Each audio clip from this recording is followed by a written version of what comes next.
পড়াশোনার সাথে তোমার কম্প্রোমাইজ করাই যাবে না। তুমি চাইলে লাইফের সাথে করো যে আমি আমার 12 ঘন্টা পড়তে হবে, আমি ঘুমাবো, দরকার হলে 1 ঘন্টা কম ঘুমাইলাম, বা আমি বাইরে ঘোরাফেরা করি। দেখো আমাদের সময় আছে কিন্তু 24 ঘন্টা, 24 ঘন্টার মধ্যে তুমি 12 ঘন্টা ঘুম, 8 ঘন্টা ঘুমাইলা, 4 ঘন্টা এদিক ওদিক দিয়ে শেষ করো, সমস্যা নেই, কিন্তু 12 ঘন্টা তো মিনিমাম পড়তে পারো, তাই না? তো তোমার কিন্তু এখন সর্বোচ্চ চেষ্টা করতে হবে 12 থেকে 14 ঘন্টা পড়ার। একদম তুমি 10 ঘন্টার নিচে পড়তেই পারবা না, 10 ঘন্টার নিচে তোমার এখন মানে পড়ার কোনো ওয়ে নাই, মিনিমাম তোমাকে 12 ঘন্টা পড়তে হবে, ঠিক আছে? তো তুমি যদি এরকম একটা চ্যালেঞ্জ নিতে পারো তাহলে তোমাকে এই রুটিনটা ফলো করতে পারো, আর চ্যালেঞ্জ না নিতে পারলে তোমার ভিডিওটা দেখার দরকার নেই, ঠিক আছে? তো যারা ডেডিকেটেড ভাবে আসো এবং লাস্ট এক সপ্তাহ একটা প্রিপারেশন প্ল্যান চাচ্ছিল ভাই একটা রুটিন করে দেন, তাদের জন্য আমি একটা রুটিন করছি, কি কি পড়বা, কিভাবে পড়বা, সব কিছু কিন্তু এই ভিডিওটা আমি বলে দিব। তো অবশ্যই এভাবে লাস্ট এক সপ্তাহ চলার চেষ্টা করো। আমি বলতেছি তুমি পরীক্ষায় অবশ্যই অবশ্যই ভালো করবা, এবং এই মুহূর্ত থেকে তোমার যে প্রিপারেশনটা সেটা অবশ্যই বেটার হবে আগামী এক সপ্তাহ পরে, ঠিক আছে? কথা না বাড়াই, যারা ডেডিকেটেড আছো তারা ভিডিওটা দেখো, ঠিক আছে? আর যদি না মানতে পারো ভাই, মিনিমাম 10 ঘন্টা 12 ঘন্টা পড়তে না পারো, তাহলে ভিডিও দেখার কোনো ইচ্ছা নাই, তুমি লিভ নিতে পারো, ঠিক আছে? ওকে, তো আমরা শুরু করে দেখো। প্রথমেই আমরা দেখো রুটিনটা করছি হচ্ছে আগামীকাল থেকে, অর্থাৎ 1 ফেব্রুয়ারি থেকে। আজকে তোমার 31 তারিখ, আগামীকাল হচ্ছে 1 ফেব্রুয়ারি। তো আমরা 1 ফেব্রুয়ারি থেকে তোমাদের কিন্তু রুটিনটা গুছাই দিচ্ছি ভাই, ঠিক আছে? তো দেখো 1 ফেব্রুয়ারি থেকে তোমাদের রুটিনটা অবশ্যই গুছাই দিচ্ছে। তো আগামীকাল তুমি কি করবা, জীববিজ্ঞান প্রথম পত্র দিয়ে শুরু করো, জীববিজ্ঞান প্রথম পত্র দিয়ে শুরু করো, এবং যাদের দাগানো লাইন আছে, যাদের বই সুন্দর মতো দাগানো আছে, ইম্পর্টেন্ট লাইন তুমি জানো, তারা প্রথমেই তুমি বইটা পড়ো, প্রথমেই তুমি কি করবা, বইটা দেখো, ঠিক আছে? দাগানো ইম্পর্টেন্ট লাইনগুলো দেখো।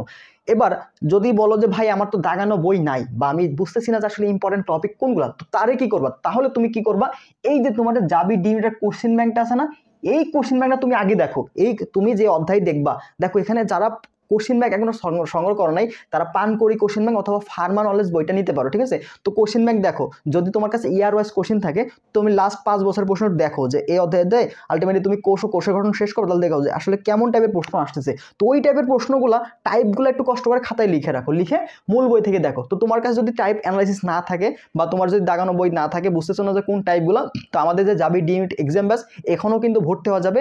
এখানে প্রায় 35টা এক্সাম দেওয়া আছে, এক্সামের পাশাপাশি টপিক অ্যানালাইসিস দেওয়া আছে, সেগুলো তুমি দিয়ে শুরু করতে পারো। এবং লাস্ট মুহূর্তে আমরা কিন্তু জাবি ডিমিটে এক্সাম ব্যাচে কিন্তু ডিসকাউন্ট দিছি, তো তুমি যারা হোয়াটসঅ্যাপে নক করবা, তো ডিসকাউন্টে কিন্তু ভর্তি হইতে পারবা, ঠিক আছে? তো লাস্ট কয়েকদিন আমরা ডিসকাউন্ট দিচ্ছি, দ্রুত ভর্তি হয়ে যাও, এবং টপিক অ্যানালাইসিস যেগুলো দিয়েছি ওইটা অনুযায়ী বইটা পড়ো, যাদের কাছে টপিক অ্যানালাইসিস নাই। আর যারা অলরেডি বই দাগানো আছে, তোমার মেডিকেলের দাগানো সমস্যা নেই, মেডিকেলের দাগানো লাইন এবং বোল্ড যে লাইনগুলো, বইয়ে দেখবা যে বোল্ড করা কিছু লাইন থাকে, ঠিক আছে? বোল্ড করা কিছু লাইন থাকে, এই বোল্ড লাইনগুলো ভাই কখনো বাদ দেওয়া যাবে না, ঠিক আছে?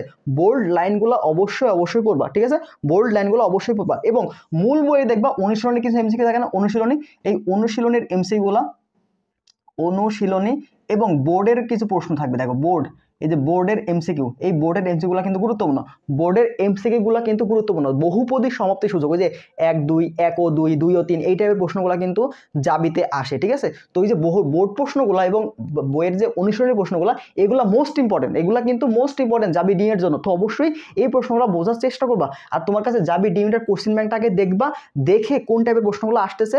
যদি তোমার এখনো টপিক অ্যানালাইসিস করা না থাকে, তাহলে তুমি আগে কোশ্চেন ব্যাংকটা দেখো, দেখে ওই টপিকগুলো আইডেন্টিফাই করো, দেন তুমি মূল বইতে যা পড়ো, ওইভাবে পড়ো, যেন পড়া তোমার কম্প্রেস করো। তুমি এখন এক গাদা পড়ার সময় নাই, তোমাকে উল্টাপাল্টা পড়া যাবে না, তোমাকে এক্সট্রা কিছু মাথায় ঢুকানো যাবে না। যেগুলো তোমার দরকার, যেগুলো তোমার ইম্পর্টেন্ট, যেগুলো পরীক্ষায় আসে, সেই জিনিসগুলো তুমি এখন সময় দিবা। তোমার আলতু ফালতু পড়ার এখন সময় নাই। তুমি এত পড়তেছো, বাট কাজের পড়া যদি না হয়, আলটিমেটলি কোনো লাভ নাই, বুঝতে পারছো? তো তোমার এখন ফোকাস করতে হবে যেই টপিকগুলো নিড, একদম কি বলবো, সলিড পড়া, যেটা সলিড পড়াটা তোমার এখন দিতে হবে, কোয়ালিটি পড়াশোনা দিতে হবে। কোয়ান্টিটি ডাজন্ট ম্যাটার, তোমাকে এখন কোয়ালিটি পড়াশোনা দিতে হবে। তুমি 10-12 ঘন্টা হুদাই পড়াশোনা করলা, তার মধ্যে কিছু সলিড পড়া তোমার হইলই না, তাহলে আলটিমেটলি কোনো লাভ নাই। বাট তুমি 6 ঘন্টা 7 ঘন্টা একদম কোয়ালিটি পড়াশোনা করো, যেগুলো ইম্পর্টেন্ট, যেগুলো থেকে প্রশ্ন আসে, ওইগুলো একটু ঘুরে ফিরে ভালো করে রিভাইজ দাও, এটা তোমার জন্য অনেক ইম্পর্টেন্ট হবে, ঠিক আছে? তো তুমি এখন চেষ্টা করো জাস্ট ইম্পর্টেন্ট টপিকগুলো অ্যানালাইসিস করো, করে মূল বই থেকে ওই টপিকগুলো পড়ো, পাশাপাশি বোল্ড করা লাইনগুলো দেখবা, অনুশীলনী প্রশ্ন এবং বোর্ড প্রশ্ন, এটা ভালো করে সলভ করো। এবং তোমার একদিনের মধ্যে তুমি যদি 12 থেকে 14 ঘন্টা দাও, এই জিনিসগুলো তোমার সলভ হয়ে যাবে। তোমার আছে কয়টা বলো তো? তোমার আছে কিন্তু মাত্র 6টা অধ্যায়, মাত্র 6টা অধ্যায়, শর্ট সিলেবাস। এখানে কি বলবা, শর্ট সিলেবাস। এখন তোমার শর্ট সিলেবাসে বাইরে পড়ার সময় নাই, তুমি শর্ট সিলেবাস পড়ো, ঠিক আছে, শর্ট সিলেবাস। আর যদি কারো মনে হয় একান্তই যদি মনে হয় না আমি পড়বই, আমার শর্ট খুব ভালো করে পড়া আছে, তাহলে তুমি শর্টের বাইরে কোশ্চেন ব্যাংকটা সলভ করো, ঠিক আছে, শর্টের বাইরে কোশ্চেন ব্যাংকটা সলভ করো। বই এখন তুমি পড়তে গিয়ে কভার করতে পারো না, লাস্টে তোমার শর্ট সিলেবাসটা তোমার মাথা থেকে আউট হয়ে যাবে, তুমি ওই পরীক্ষা খারাপ করবা। যেহেতু ওয়েবসাইটে অলরেডি বলে দিছে শর্ট সিলেবাসে পরীক্ষা হবে, তো যাবি যখন বলে দেয় যে এই সিলেবাস, ওই সিলেবাসে পরীক্ষা অংশগ্রহণ হয়ে থাকে, তো এটা নিয়ে তোমার টেনশন করার দরকার নেই। শর্ট সিলেবাস বলছে তার মানে শর্ট সিলেবাসে হবে প্রত্যেকটা ইউনিটে, এ ইউনিটের শর্ট সিলেবাস, ডি ইউনিটেও শর্ট সিলেবাসেই পরীক্ষা হবে, তো হতাশ হওয়ার দরকার নেই, ঠিক আছে। শর্ট সিলেবাসটা খুব ভালো করে সলভ করো ভাই, 2 ঘন্টা করে যদি তুমি দাও, একটা অধ্যায় যদি 2 ঘন্টা করে দাও, দেখো 12 ঘন্টায় তোমার শেষ হয়ে যাবে, আর বাকি যে 2 ঘন্টা, ওই 2 ঘন্টা তুমি একটু রিভিশন দিতে পারবা, তো 14 ঘন্টায় তুমি কিন্তু ওভারঅল একটা কম্প্যাক্ট ভালো মতো প্রিপারেশন নিতে পারবা জীববিজ্ঞান প্রথম পত্রে, ঠিক আছে। তো এই কাজটা তুমি করো। আর তোমার যদি আরো সময় থাকে তাহলে তুমি আরো বেশি পড়ো, একটু ব্রেক দিয়ে দাও, পড়ার মাঝে একটু ব্রেক দিয়ে পড়বা, ঠিক আছে, একটা না পড়ে 5 মিনিট 10 মিনিট করে ব্রেক দিয়ে পড়বা, বুঝতে পারছো? তাহলে তোমার কিন্তু এনার্জিটাও কনজিউম হবে বেশি, মানে তোমার এনার্জি লস হবে না বেশি, তোমার একঘেয়েমি লাগবে না। যারা পড়ায় পড়ে অভ্যস্ত তাদের তো প্রবলেম নাই, বাট যারা পড়াশোনা করো না তাদের জন্য এটা প্রবলেম হয়ে যাবে, বুঝতে পারছো? আচ্ছা, এবার আসো 2 তারিখ, আগামী পরশু দিন আর কি, 2 তারিখে তুমি কি করো, জীববিজ্ঞান দ্বিতীয় পত্র যেভাবে পড়ছো প্রথম পত্র সেম প্রসেসে আগাবা, ঠিক আছে। বোল্ড করা লাইনগুলা, ইম্পর্টেন্ট টপিকগুলা, যাবি প্রশ্ন ব্যাংকটা, তার পাশে ভার্সিটি কোশ্চেন ব্যাংকটা অবশ্যই দেখবা। ভার্সিটি কোশ্চেন ব্যাংক থেকে তুমি অবশ্যই ডিইউ এবং আরইউ এই 2টা প্রশ্ন মাস্ট দেখবা, ঠিক আছে। ডিইউ এবং আরইউ এই 2টা প্রশ্ন অবশ্যই দেখবা। সেম ভাবে জীববিজ্ঞান দ্বিতীয় পত্র তুমি সারবা, বুঝতে পারছো? সেম ওয়েতে যেভাবে বললাম সেম ওয়েতে জীববিজ্ঞান দ্বিতীয় পত্র।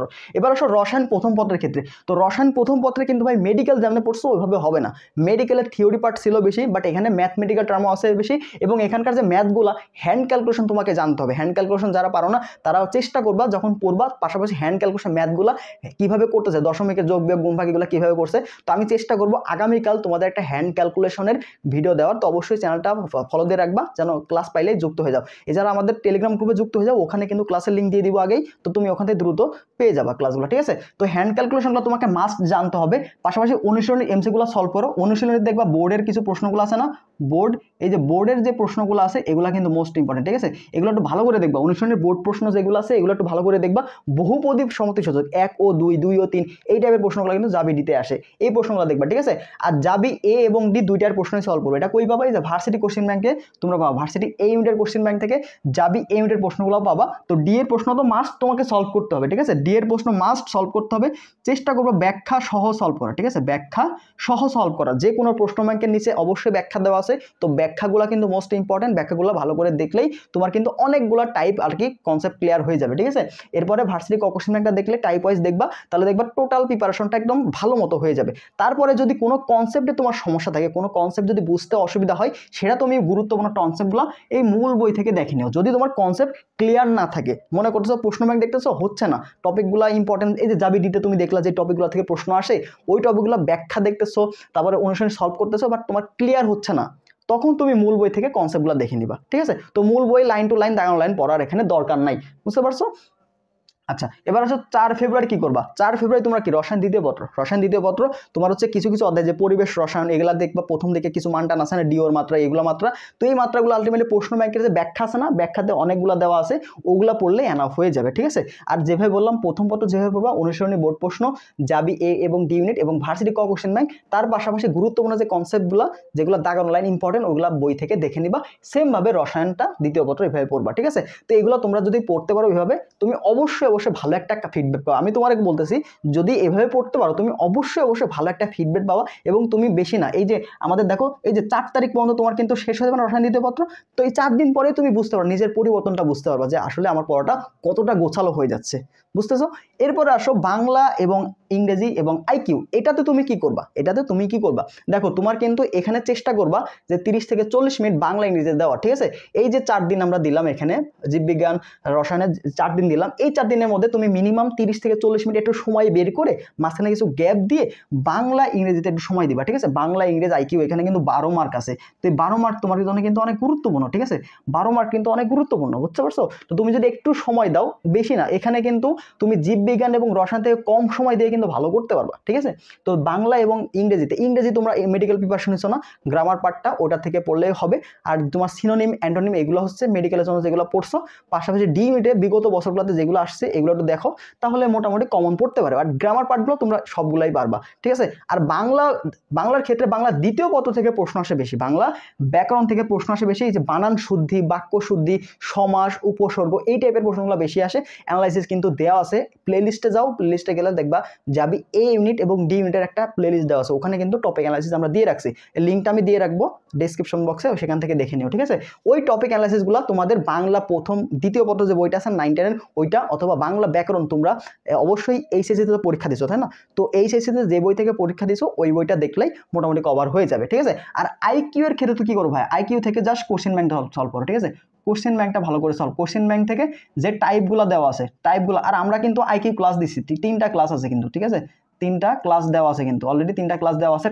প্লেলিস্টে যাও, দেখবা যে 3টা ক্লাস দেওয়া আছে, খুবই গুরুত্বপূর্ণ টাইপগুলো। তো ওই টাইপগুলো ক্লাসগুলো কমপ্লিট করলে অনেকগুলো তুমি কমন পাবা, ঠিক আছে। 4টা প্রশ্নের মধ্যে 2-3টা কমন পেয়ে যাবা, ঠিক আছে। আর যারা পেইড বেসে ভর্তি হবে সেই ক্ষেত্রে তো আছে, আরও 2টা ক্লাস হবে ওখানে, 1-2টা ক্লাস দিব প্র্যাকটিসের জন্য, ওগুলো ফ্রিতে দেবো তোমাদের, ওগুলো তোমরা করতে পারবা, ঠিক আছে। আর এক্সাম দিতে হবে ভাই, এক্সামগুলো দাও বেশি বেশি, ঠিক আছে। আমাদের কিন্তু paper final exam already live exam চলতেছে, ঠিক আছে। এরপর সাবজেক্ট ফাইনাল হবে, ফাইনাল মডেল টেস্ট কিন্তু 10টা হবে, এক্সাম বেসে 10টা ফাইনাল মডেল টেস্ট হবে, যেগুলো যাবি স্ট্যান্ডার্ড, এবং প্রশ্নগুলো কিন্তু খুবই স্ট্যান্ডার্ড থাকবে। তো এই প্রশ্নগুলো সম্পর্কে তোমার কিন্তু সবচেয়ে ইম্পর্টেন্ট যে টাইপগুলো সেগুলো আমরা এখানে দেওয়ার চেষ্টা করবো, যেন প্রশ্নগুলো পড়ে গেলেও তোমার কিন্তু কিছু কমন আসে প্রশ্ন, ঠিক আছে। তো আমাদের যে মডেল টেস্টগুলো সেগুলো কিন্তু অনেক বেশি ইফেক্টিভ হবে, এবং আমাদের যে টপিক অ্যানালাইসিস দেওয়া আছে সেগুলো কিন্তু তোমার জন্য পড়ার ক্ষেত্রে অনেক বেশি হেল্প করবে। ওই যে যারা টপিক অ্যানালাইসিস করতে পারো না তাদের জন্য কিন্তু অনেক বেশি হেল্প করবে।